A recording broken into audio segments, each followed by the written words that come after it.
Hello. Hello. This is a voice test.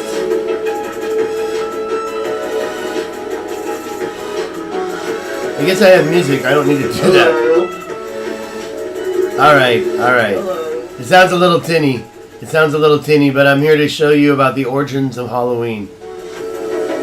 Are you afraid of witches? You will be. You will be. Okay, I need to turn off that thing. Alright, alright, alright, alright. How about the music? I'm using the no copyright sounds, so let's go to the next one. Wow, I can just click it. These are the most popular. Oh, there's an ad. Oops. Here's a sound I know. What does that mean? It means class is starting.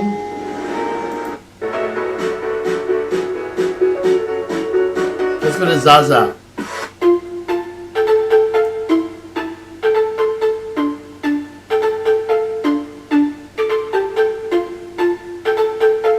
Alright, I didn't call you here for music, I called you here for the origins of Halloween with a little help from Randall Carlson.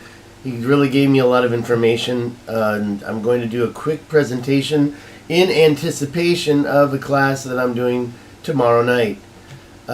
He did a video, the link is there. I'm sorry I don't have the links ready in the description yet, maybe later, or maybe I should just give you actually this link which can take you to my presentation, tiny.cc/origins of Halloween. So that link right there will take you to this presentation you're watching right now. And that way you'll be able to go in and copy and paste these links. This video, The Day of the Dead, a universal tradition, starts out implying that it's a worldwide celebration. And it falls in the middle of the torrid or Leonid streams. The Day of the Dead in Mexico is more Leonid, and the October 31st, November 2nd date is more torrid. However, both of them represent a universal tradition of commemorating the dead. The Day of the Dead, of course, is mostly known for Mexico, and a universal tradition is worldwide. So we're looking at a chart that he's going to give us in a minute. I wanted to give and pay homage to both of his YouTube channels, of which I've received a lot of excellent information over the last couple of years. He starts out by saying that Halloween is a day when devils, witches, and other mischief-making beings are going to come out. And there's this thing he says about walking backwards outside on Halloween night, you will see a witch flying in the sky. So that witch will come back to haunt us by the end of this presentation. The true origins of Halloween. And that's the video that I got the original idea for this presentation, although I have added a couple things that are unrelated to this video. So please stick with me and don't just go straight to his video just yet. Decrypting the Cosmic Origins of Halloween with deep historian Randall Carlson. Much respect. Now that pumpkin right there, that was my idea. The witch did come from him. But I did get another witch because I think it looks a little more like the final part of this presentation. Now there are definitely two types of Halloween catastrophes that can happen. And one of them is a witch, one of them is a pumpkin. Here we see a partial list. This is from Randall Carlson. It came right from his video of ancient cultures observing Festival of the Dead. So you won't see the USA on here. You do see Egypt. You see the name of the... Okay, let's say Mexico right there, Day of the Dead, November 17th. What happened November 17th? Okay, again, it's a universal tradition. The coincidences in the observance of this festival by different nations were much more striking than I had originally supposed. Through Graham Hancock, we got this Halliburton, 1868 writings, New Materials for the History of Man, the Festival of the Dead. So this came from Randall Carlson. Now, Halloween, a lot of people don't know here in Taiwan the exact date of Halloween and the older names. October 31st this year is on a Saturday. There's some other ancient names, Halloween and All Hallowe'en and All Hallows Eve, All Saints Eve. Now, the other holiday, this is the eve of the Western Christian feast, All Hallows Day. We also have All Souls Day. That's November 2nd. So All Souls Day is a little bit different from Halloween, and they are on 2 different days. These are some pictures that you get from All Souls Day, people who commemorate the dead. Here's a close-up of that partial list. This is the top half. Blood Month, November. Anglo-Saxons, Dutch, Swedes. They don't have a name. Judeo-Christian does have, this would be USA, Halloween, All Saints Day, All Souls Day, 3-day observance. Ancient Hebrew month of Marsheswan, I don't know, this is Hebrew. Sun is Scorpio, the sign of death. When the sun is in Scorpio. Now that'll come back to haunt us again too. The Scorpio constellation is prominent on this day. Now this is the second half. Japan's at the bottom. Feast of the Lanterns. Where's China? Not here. Taiwan has Ghost Month, but unfortunately Ghost Month doesn't seem to fall on this month. This is more called the harvest season, mid-autumn, mooncakes, dragon boat, that's not right now. So anyways, Peru, carrying of a corpse, placing food on graves, Ayamarca. And I celebrated the Day of the Dead when I was in Guatemala. Okay, so what I got from this is Peruvians and Spaniards celebrated it on the same day.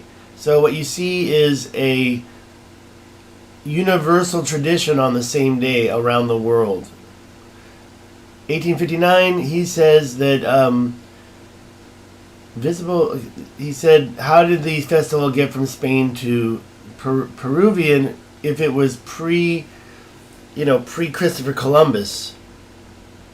Well, obviously, an ancient civilization encompassed the entire globe before a cataclysmic event. And when did that cataclysmic event happen and what caused it? November meteors in Maya and Mexican tradition, 1931.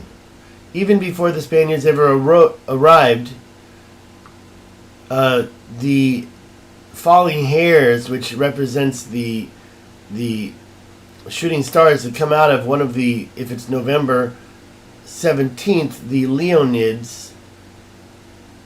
It's the falling of the stars, and it's associated with the end of the world. So Maya and Mexican tradition already celebrated this before the Spaniards landed. The Festival of the Dead focuses actually on, by the way, this is India, but a lot of them focus on Pleiades because that's where one of the Taurids, did I say it wrong? Actually look like they're appearing from, and I'll show you how that happens in a minute. This is the Seven Sisters. When you get closer, you count more than 7, but this cluster of stars is very prominent in this cataclysmic foretelling. Here, what else? Okay, so it's talking about, this is introducing Pleiades. This is also called the Seven Sisters, or Pleiades, is one of the prominent constellations pointed at when it comes to, there's him standing in front of a time lapse of a Leonid meteor shower. And the Leonids appear that they're coming from Leo, not the Seven Sisters. So the Leonids is the Day of the Dead. This is a asteroid belt, a stream that has a continuing rotation. We'll show you in a moment. He's just explaining that a comet goes around the sun and sometimes doesn't make it back, and it skims. It's a sun skimmer. It breaks into pieces. It fragments. I did a video on Comet Ison doing that back in 2013. You can see that on my channel. I didn't pull it up. I got to grab it for this presentation, so I'll probably do that next. Yeah, what he's doing here is he's talking about how even in the Bible, Genesis, they talk about Lucifer falling down, the New Year falling down, Lucifer, the light. Okay, I associate this pumpkin, especially this one, with this. These are comets that are going around the sun. That's why they're so red.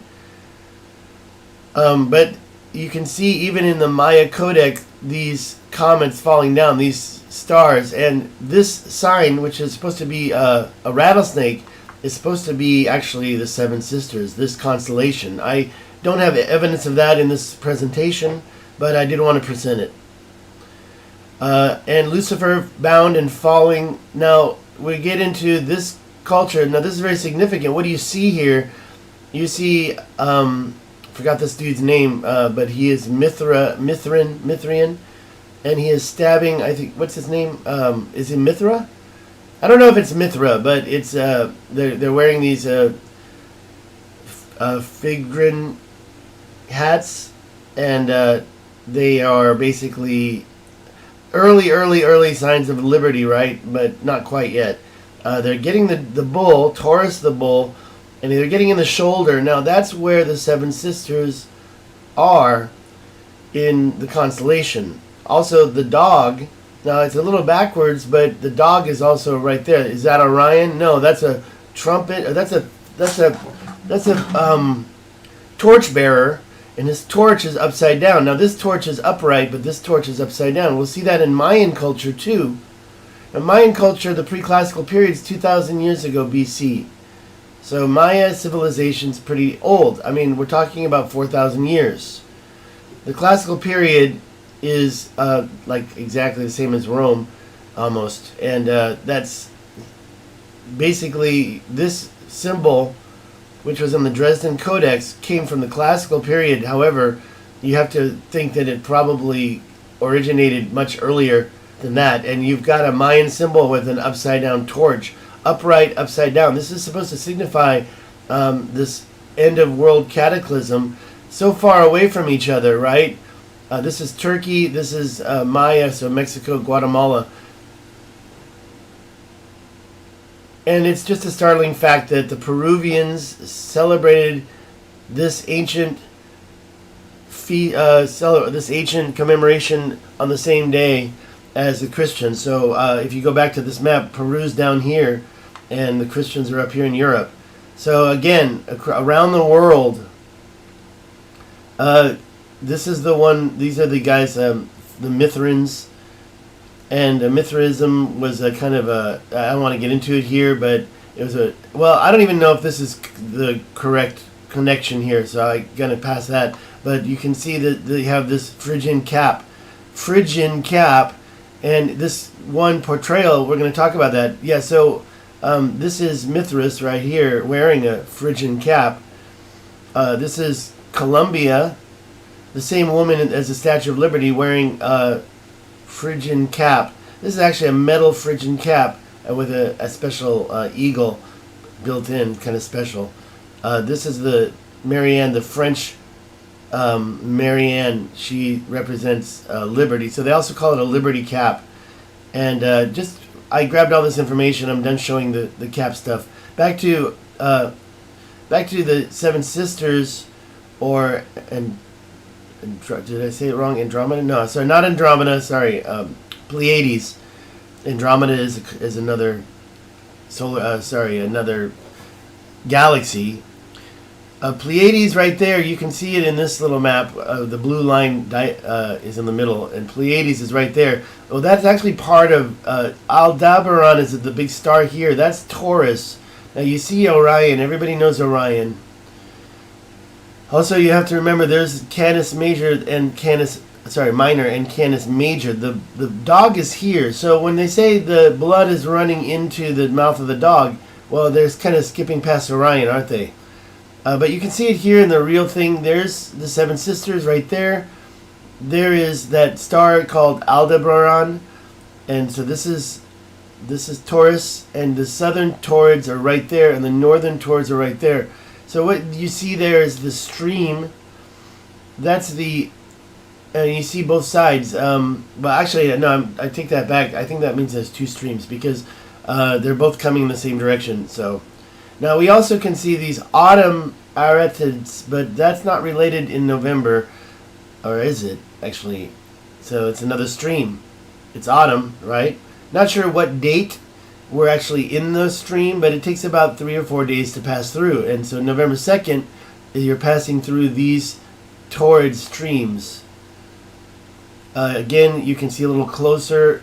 That's the Seven Sisters. So when people looked, and I'll show you in a moment how people were looking at this constellation, they saw these coming from that constellation area. They would see these strings of falling stars, and sometimes these falling stars would actually hit Earth. There's a Graham Hancock pointing at the shoulder of Taurus, which is the Seven Sisters, and you can see that here. Now he's explaining very clearly here in this chart that when we would look at Earth is over here on the other side of the sun, we couldn't really see it, but over here when we look towards the Pleiades, we could see it. And it would be about November 1st that we're passing through this stream. It shows two lines, so maybe there's the north and the south. However, I guess they could also be the edge of the one single stream. I'm not really sure about that. Earth would go around the sun this direction, so you wouldn't really see it when it crossed through over here in July, June 30th actually. July 1st, June 30th. But you would see it November. So the bad things could still happen in June from the same stream. So when we look at this, we know now that in this other version of the same sculpture, there's the Scorpius here, but Scorpius actually is on the other side. If you're looking, I'll keep going straight, but let's keep going with this slide here. You see the guys holding the torches. This one, they're both down. Both torches are down, and he's plunging a knife. And who is this? Mithra. He's wearing the Phrygian Cap, and there's 1, 2, 3, 4, 5, 6, 7 stars. That's the Seven Sisters. And you've got the Scorpio here. It's just related to maybe the age. I'm not really sure about that. It's on the other side. I'll show you. So it's a symbol of Pleiades. It's a symbol of when basically, I mean, you can say it two ways, that when this happened, the catastrophe happened to us and Earth was destroyed and civilization was reset. Or you can say that this is their protective God stopping it from happening again after it happened the first time. Now the bull is flowing, the blood is flowing out and being lapped up by the dog. So the dog is Canis Major. There's the dog here, and here's the dog in comparison. You still have Betelgeuse right in the middle. I'm sorry, Orion right in the middle. Betelgeuse is the one star. So you still have that, but the dog is looking right at the bull. There you go. Keep it going. This is the east. We also have Orionids. I don't know when they come out. And there's also something called Geminids. Wanted to talk about, and Randall Carlson doesn't mention this in his video. I brought this in from the side, but it's still related. That this is Pillar 43 from Gobekli. I always pronounce it wrong, right? Gobekli Tepe. And you can see in this that it also might be demonstrating that catastrophe date with the constellations. Now, here, this is supposed to be Sagittarius. It's a little different, but Scorpio does face Sagittarius. This is actually using a different constellation. That constellation isn't here, but it's actually, I got it right here. Where is that? I'll just go with the slides. I'll talk about that later. But as you can see, the sun was here. Now, this is actually in when the sun was setting, because these are all on the west side right here. and this is southwest. So you kind of see Scorpius and Sagittarius, and you don't see that other that the stars in the Sagittarius constellation were also this other constellation, which I'll show you in a moment. But that's the Vulture. And the Vulture was supposed to have the sun setting right there, I guess, when this happened. Maybe I'm wrong about that. Here's the location of Gobekli Tepe. You can see it here. It's in the middle of nowhere. And these pillars were so fine that they were carved like this. I mean, that's amazing stuff. And the Vulture stone, what they call it, Pillar 43, was in the D cluster. And they recently found a geometric, interesting geometric find, sacred geometry they call it, where the center point of each of these pillars could be formed into a triangle. However, there's a lot to say about that. They're talking about here. So the question is that in the center of this ring, or should they start in the center of the pillars in the middle? Now, Pillar 43 is actually on the side rim, so it's not really like a main pillar. These guys used to bury their pillars after a long period of time. So this Vulture was Cygnus, and it's very close to Sagittarius. Hercules is right there. So here's a picture of it showing Scorpio and the Cygnus Capricorn. So the sun would have had been right there, and I guess this was Hercules. They have some different. That's supposed to be Draco. You know, I don't really know too much about this comparison and how much credence you can put into it. However, I did see a great video on it, and it's totally credible to me. And this is a pillar. I'm sorry. This is a research paper on Pillar 43. You can look it up. There's the link. This is another one about a Leonids, and this one is basically almost looking exactly like Mithra. He has two upright torches, and he is destroying the earth, and that is the Leo. And that's supposed to be the Day of the Dead. So again, global connection. And yes, we know that the pyramids were possibly placed in the 3 stars of Orion, so people have been looking at the sky for a long time. This is the layout of Gobekli Tepe, and the Vulture stone is up here. Just some other things I grabbed from that, just because I wanted to have that handy. Okay, now back to what Randall Carlson was talking about. Sometimes these stars, which are comets, they're not stars. They call them broom stars. Later on, yeah, here, sweeping away the old. 1666, this drawing was presenting a comet. And by the way, it didn't have to hit the Earth. The tail of the comet could have swept across. And if you don't believe that, I can show you a modern-day example of conflagration where this happened. Witch-like cometary apparition crossing the Earth and causing catastrophe and cataclysm.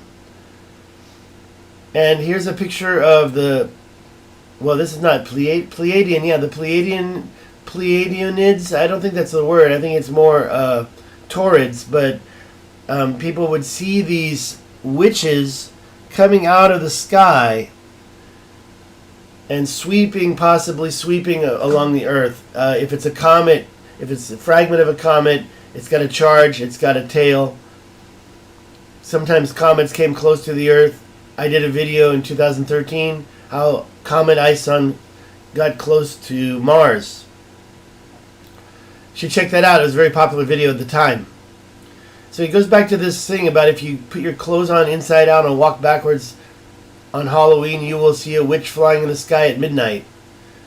And what he's talking about is you're going to see one of these, or possibly something that you think looks like a witch in the sky flying on its broom.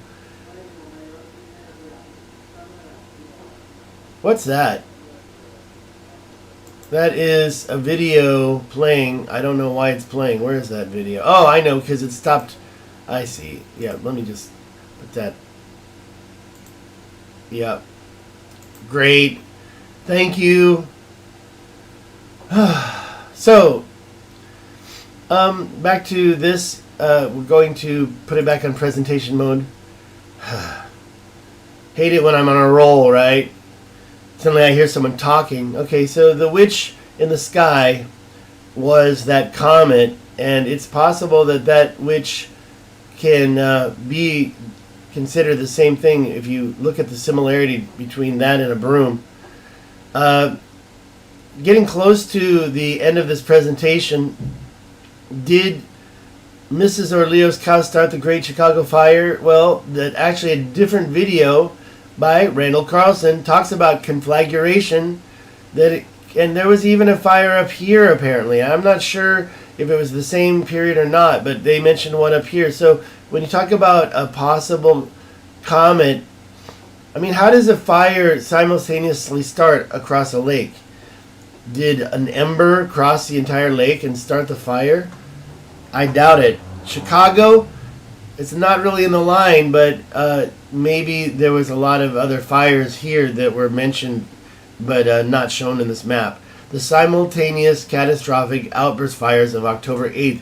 He gives, this is Chicago, right? So this is a layout of the fire in Chicago. Here, here, and here. So the same type of thing you would get. Now, I don't know why, what is this? You know, I don't know. There's a link if you want to check it out, but I think that, I don't think these buildings existed in the 1800s, so I don't know what I'm looking at. But Hinckley and Duluth had a separate fire. You might want to check the dates on that. Now, 1894, what was the Chicago fire? October 1871. So in those same years, we were getting these fires, and by the way, they were just conflagration style, where there were fireballs and embers, thousands of feet, spawning whirlwinds and tornadoes of fire. The Chicago fire was 1871. I just grabbed this because it was, talking about how many people died. It says that 17,000 buildings were destroyed, and that was 31% of the population. So, just some facts. But this Great Conflagration book, this is Randall Carlson's video. We're talking more about the other fires that had happened. People's testimony, where you saw a brilliant blaze of fire instantly consume everything in the neighborhood. A balloon of fire falling right down onto the Lawrence family and burning them up. Fire balloons. And I don't remember what I wanted in the slide. It's the continuation of the testimony of the guy sitting in the water. Here's another one, the east shore of Lake Michigan. And we can go back up to the picture and look at that. East shore of Lake Michigan is right here. East. So that's here. I guess they're talking about Michigan, right? City of Manistee entirely destroyed. 15,000 people lost their homes. Also in 1871, October. So we still have this same, and we need the date. What was the date? What was the date in October?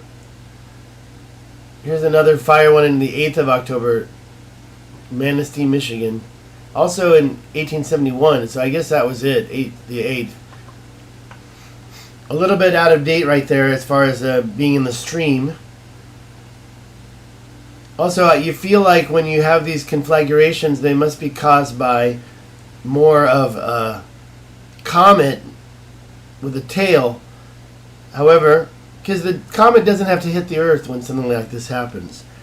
The tail just brushes over the Earth and causes it. That's Comet Ison, and that's its tail. Now, can you imagine Earth going through that? And by the way, Mars and Comet Ison came very close to one another, and there was some interaction caught on film. So that witch, by the way, could be the tail of a comet, or it could have been the cow. Which one do you think? So Randall Carlson's final words on his video were, what we're doing on Halloween is actually commemorating those who died in the great world destructions that have preceded the rise of our own civilizations. And what it's implying is those great destructions all occurred, most of them occurred during this season. We do have asteroids coming through right now. Now, August 24th was a while ago, but if you go to NASA Asteroid Watch, and I need to update this part on my presentation, there's a couple of articles talking about these modern-day asteroids. By the way, coming from the same broken comets or same broken planets. Luckily, here... and by the way, I'll click on this one. Where is it? I gotta click on it. I love them so much. I don't know if this is gonna mess up my video, but I'll go to the video, and we can listen to him reassure us that we're not gonna get hurt by this comet. This is Frankie MacDonald, my own TV station live in Sydney, Nova Scotia. The asteroid 2018 BP1 headed towards the planet Earth on Monday, November the 2nd, 2020. The asteroid is very small. It's 6.5 feet. Asteroid that's around 2 meters long. It's going to completely bypass the Earth. The asteroid will not hit the Earth. Boom. Okay, I'm not going to play the whole video, but as he said, the asteroid is not going to hit the Earth. So you can be rest reassured. Rest reassured. Okay, I got to double check my stream. Looks like it's there. Let's listen. You can hear it, and I'm going to end the stream. Thank you very much for joining me, and I am doing this for a class that I'm doing, so let's see what else I forgot to show you. That's it. That was the last one, so I showed you the whole thing. Now, I forgot to add other articles pertaining to modern-day asteroids, but when you talk about Halloween and you talk about the horror that we're supposed to feel, it's not from actual witches, it's from the two belts, which, where's Randall Carlson's picture here?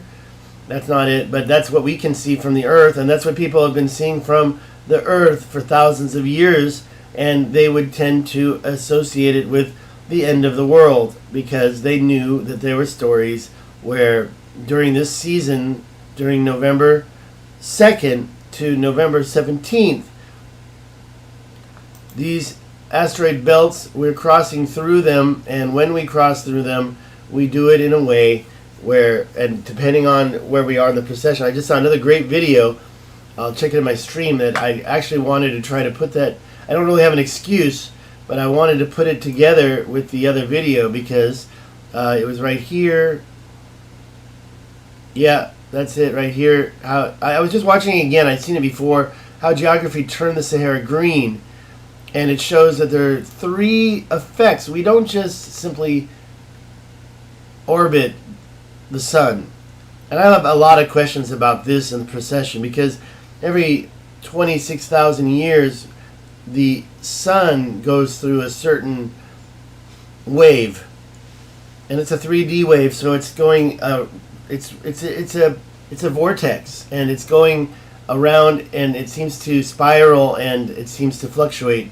Anyways, talk more about that again soon. I think I need to end this video because I've gotten through the Halloween stuff. So let's see if it even showed up in my stream here. I'll probably clean this up. I might redo it. I just got back. Okay, here we are live. See, no monetization. See, that's the thing. It always, it really ticks me off. Let's try that. Save. And monetization's on now. And let's see, what else can I do? Can I change the name? Thank you, Randall Carlson. I want to put him in there. The origins of Halloween with Randall Carlson. I probably should say with help from Randall Carlson. What is that? I don't want that. With help from Randall Carlson, because I wouldn't have been able to do this video without his knowledge, which I got from his videos in the last couple of years. I'm learning so much about the true history of this planet from him, Graham Hancock, and others, and videos, lots of videos talking about ancient history. Did I misspell Halloween? There we go. Let's fix that. don't have any Patreon people. I don't have anybody giving me money. I just got back from Dulan Taidong and I did 6 videos. I want to go get some Qing Dynasty architecture in Tainan. Maybe today. So let us end the stream. And I'll talk to you again soon. Thank you so much. And I'm going to try to do it from the OBS. End the stream. Stop streaming. Goodbye.